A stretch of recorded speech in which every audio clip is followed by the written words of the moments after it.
कठोपनिषद की हमारी इस गहरी पड़ताल में आप सबका स्वागत है। उपनिषद अक्सर बहुत गहरे और गूढ़ लगते हैं, है ना? बिल्कुल। लेकिन ये वाला जो उपनिषद है वो एक कहानी से शुरू होता है, मतलब एक सीधी सादी कहानी से। हाँ, एक छोटे से लड़के नचिकेता और मृत्यु के देवता यमराज के बीच की एक सीधी बातचीत। और आज हमारा मकसद भी यही है कि नचिकेता ने जो सवाल पूछे थे उनकी तह तक जाया जाए।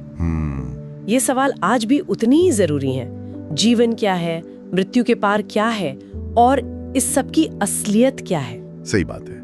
ये वो सवाल हैं जो हमें हमारी रोज की भाग दौड़, छोटी मोटी खुशियों से एक कदम पीछे हटकर सोचने पे मजबूर करते हैं। तो कहानी शुरू होती है एक यज्ञ से। नचिकेता के पिता एक बहुत बड़ा यज्ञ कर रहे हैं और उसमें वो अपनी सारी संपत्ति दान कर रहे हैं। लेकिन नचिकेता क्या देखता है कि उसके पिता दान में ऐसी गायें दे रहे हैं जो बूढ़ी हो चुकी हैं। हाँ, जो दूध नहीं दे सकते, किसी काम की नहीं है। तो वो अपने पिता के पास जाता है और बहुत मासूमियत से पूछता है, आप ऐसा दान क्यों कर रहे हैं जिससे किसी का भला नहीं होगा? और फिर वो एक और सवाल पूछता है, हाँ, आप मुझे किसे दान में देंगे? और यहाँ मेरे ख्याल से कहानी का पहला दिलचस्प मोड़ आता है। नचिकेता का ये सवाल वो सिर्फ एक बच्चे का सवाल नहीं है। अच्छा, वो सत्य के लिए एक आग्रह है। जरा सोचिए, अपने ही पिता के सामने उनके पाखंड पर सवाल उठाना कितना मुश्किल रहा होगा। सही बात है। कहा तो ये भी जाता है कि असली चुनौती यमराज का सामना करना नहीं थी। तो फिर क्या थी? असली चुनौती थी अपने सबसे करीबी, जिससे उसे सुरक्षा मिलती है, सहारा मिलता है, उसके सामने सच बोलना। निर्भरता के उस आराम को छोड़कर झूठ के खिलाफ खड़े होने की ये जो हिम्मत है, वही ज्ञान के रास्ते का पहला कदम है। वाह। तो पिता बार बार पूछे जाने पर जाहिर है गुस्से में आ जाते हैं और कह देते हैं, मैं तुम्हें मृत्यु को देता हूं। अब ये सुनकर कोई भी डर जाएगा, पर नचिकेता इसे अपने पिता का आदेश मानकर यमराज के द्वार पहुंच जाता है। वहां यमराज थे नहीं थे।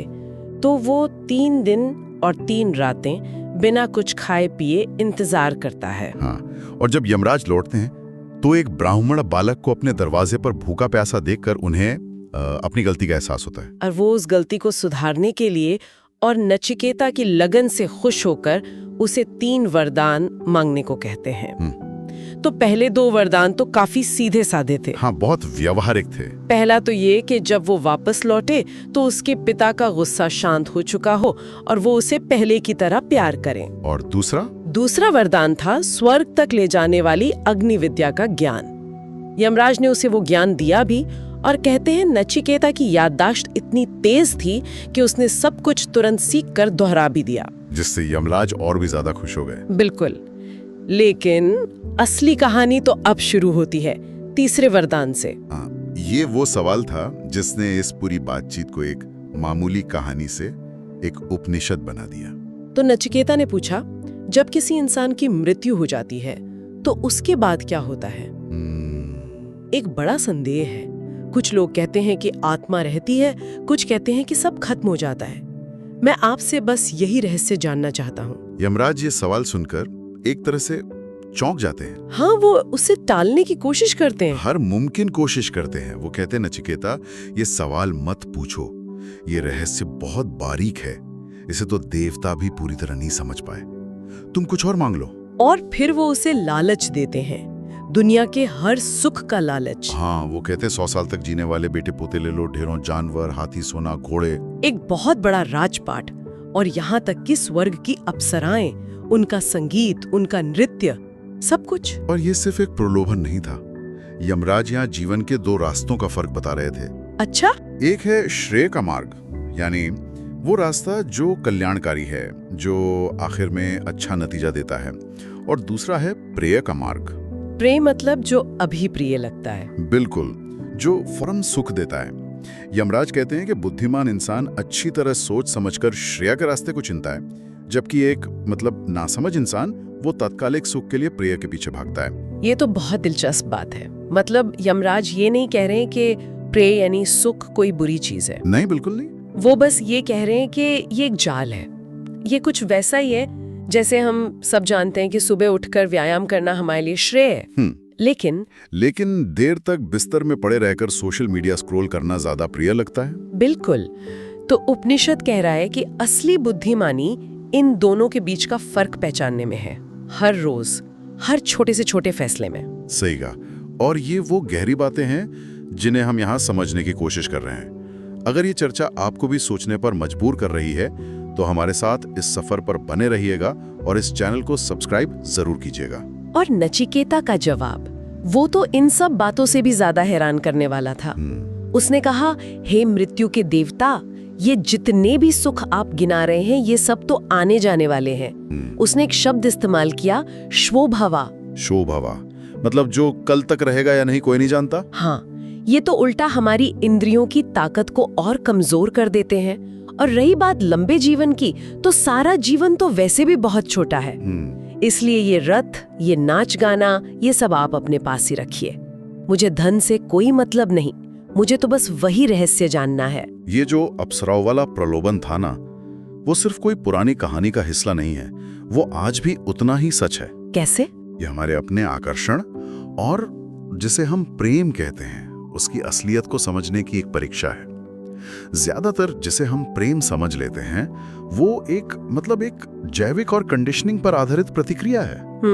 एक बायोलॉजिकल रिस्पॉन्स। हाँ, शरीर एक खास उम्र में पहुंचता है, कुछ हार्मोन छोड़ता है और एक साथी की तलाश शुरू हो जाती है। ये एक मशीन की तरह चलने वाली प्रक्रिया है। इस प्रक्रिया को सिर्फ देखना, इसे पहचानना और इसके पार झांकना ही आत्मज्ञान की तरफ पहला कदम है। और नचिकेता ने वो कर दिखाया। उसने पल भर के सुखों के पार देख लिया था। बिल्कुल। नचिकेता का ये जवाब वाकई सोचने पर मजबूर करता है। वो स्वर्ग, साम्राज्य सब कुछ ठुकरा रहा है, तो आखिर वो कौन सी चीज थी जो इन सबसे ज्यादा कीमती थी? आखिर ये आत्मा है क्या जिसके लिए इतनी बड़ी कीमत चुकाने को वो तैयार था? और अब जब यमराज समझ गए कि नचिकेता सच्चा शिष्य है, वो प्रलोभन से डिगेगा नहीं, तब वो उसे समझाना शुरू करते हैं। और आत्मा के स्वरूप को समझाने के लिए उपनिषद एक बहुत ही मशहूर एक रूपक का इस्तेमाल करता है। रूपक? हाँ, हमारे जीवन को एक रथ की तरह देखने का रूपक। रथ? ये तो दिलचस्प है। तो इसका मतलब ये शरीर ही हमारा रथ हुआ? हाँ बिल्कुल, ये शरीर वो गाड़ी है जिसमें हम अपनी यात्रा कर रहे हैं। और इस रथ को खींच कौन रहा है? घोड़े? हाँ, हमारे 5 घोड़े, हमारी 5 इंद्रियां, आंख, कान, नाक, जीभ, त्वचा, जो हमेशा बाहर की दुनिया की तरफ भागना चाहती हैं। अच्छा, और लगाम जिससे घोड़ों को काबू में रखते हैं वो हमारा मन होगा, जो कभी इधर खींचता है कभी उधर, हमेशा बेचैन। एकदम सही पकड़ा। और अब सबसे जरूरी सवाल, इस रथ का सारथी कौन है? सारथी? जो इन घोड़ों को हाकेगा। हाँ। वो है हमारी बुद्धि, हमारा विवेक, सही और गलत का फैसला करने की हमारी क्षमता। तो फिर रथ का मालिक कौन हुआ जो इस रथ में बैठा है? वही मालिक है आत्मा, हमारा असली स्वरूप, हमारा सच्चा मैं, जो इस पूरी मशीनरी के पीछे बैठा हुआ एक शांत साक्षी है। वाह, तो पूरी तस्वीर ये बनी कि आत्मा मालिक है, शरीर रथ है, बुद्धि सारथी है, मन लगाम है और इंद्रियां घोड़े हैं। और जिन रास्तों पर ये घोड़े दौड़ रहे हैं वो हैं दुनिया के विषय, दुनिया की चीजें। तो इसका मतलब ये हुआ कि अगर सारथी यानी हमारी बुद्धि समझदार और मजबूत है तो वो मन की लगाम कस कर रखेगी, और घोड़े यानी इंद्रियां काबू में रहेंगी, तब रथ अपनी मंजिल तक सही सलामत पहुंच जाएगा। और अगर सारथी विवेकहीन है, बुद्धि सोई हुई है और मन की लगाम ढीली है तो क्या होगा? तो वो बेलगाम घोड़े रथ को गलत रास्तों पर भटका देंगे, गड्ढों में गिरा देंगे। बिल्कुल, ऐसा इंसान कभी अपनी मंजिल तक नहीं पहुंच पाता और संसार के जन्म मृत्यु के चक्र में फंसा रहता है। ये रूपक तो कमाल का है। मतलब ये हमारे पूरे साइकोलॉजिकल स्ट्रक्चर को कितनी आसानी से समझा देता है। लेकिन सवाल वही है, इस छिपे हुए आत्मा को, इस रथ के मालिक को जाना कैसे जाए? उपनिषद कहता है कि ये रास्ता किसी उस्तरे की धार पर चलने जैसा है। बहुत कठिन, बहुत मुश्किल। रास्ता मुश्किल है पर नामुमकिन नहीं। उपनिषद एक तरह की सीढ़ी बताता है, एक क्रम बताता है।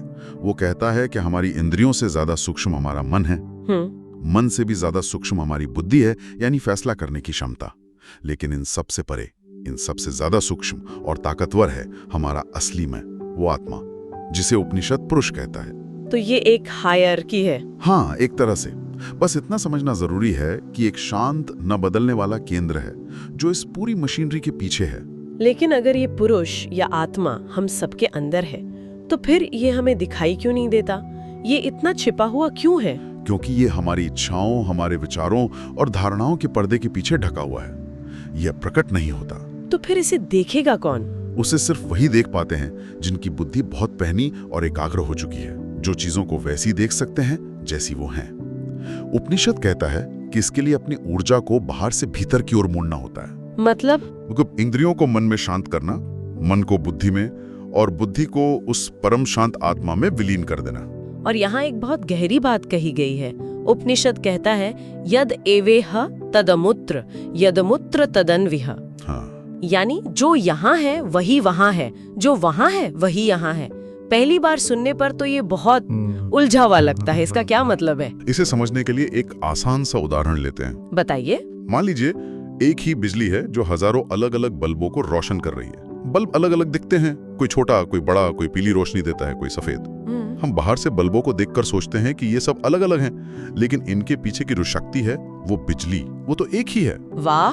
तो उपनिषद यही कह रहा है कि हम सब वो अलग अलग दिखने वाले बल्ब हैं। हाँ। और हमारे अंदर की जो चेतना है, जिसे आत्मा या पुरुष कहा गया है, वो उस बिजली की तरह एक ही है। बिल्कुल। ये जो अलग अलग देखने का भाव है, ये कि मैं अलग हूं और तुम अलग हो, यही वो भ्रम है जो हमें जन्म और मृत्यु के चक्र में बांधे रखता है।